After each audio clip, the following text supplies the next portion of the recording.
balik lagi sama aku Yusma Hartini dari program ilmu kelautan.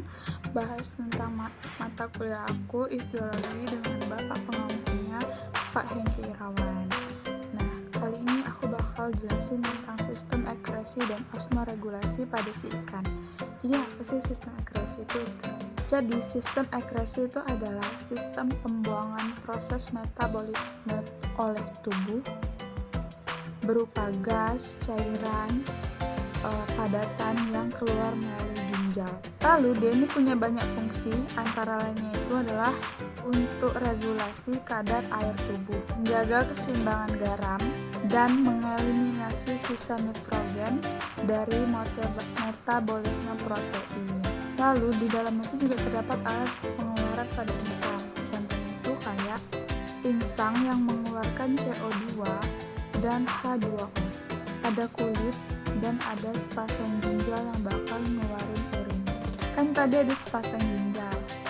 Nah, sepasang itu ada dua tipe ginjal pada ikan. Yang pertama, pronephros, dan yang kedua, mesonephros. Kalau ginjal yang pronephros itu dia tuh lebih primitif. Walaupun terdapat perkembangan embriosional pada sebagian ikan, tetapi saat dewasa dia nggak fungsional. Nah, nanti fungsinya itu bakal diganti sama mesonephros. Tapi ada kecualinya, sama ikan lamprey. Dia nggak ada ngalamin itu.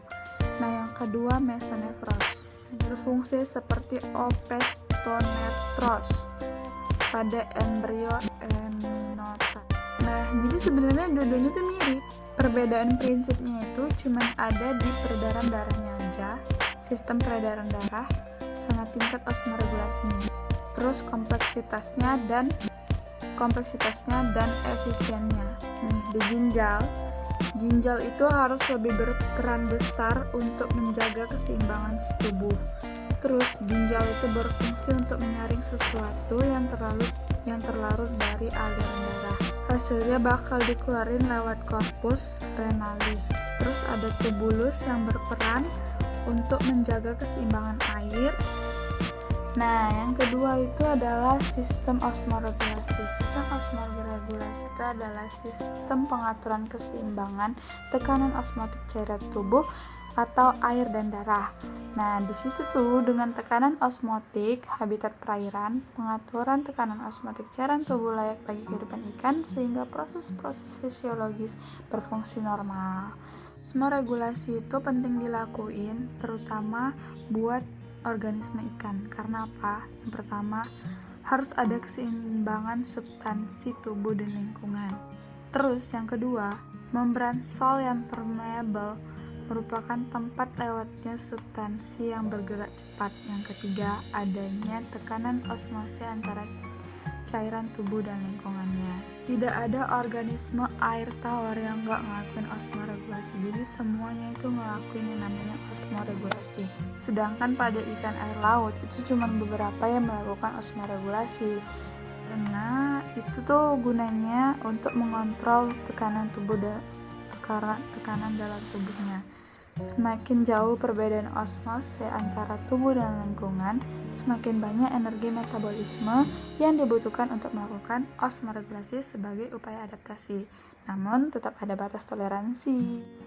Osmoregulasi dilakukan dengan cara pertama lewat ginjal, kulit, membran mulut, insang, dan usus-usus atau organ yang berfungsi untuk beradaptasi di bawah kontrol osmoregulasi. Terutama ada hormon-hormon diekresi oleh pituitari, ginjal, terus urofisis juga. Osmoregulasi pada ikan air tawar. Ikan air tawar cenderung untuk menyerap air di lingkungannya dengan cara osmoregulasi. Insang air tawar secara aktif memasukkan garam dari lingkungan tubuh. Ginjal akan memompa keluar kelebihan air sebagai air seni. Ginjal mempunyai glomeruli dalam jumlah banyak dengan diameter besar.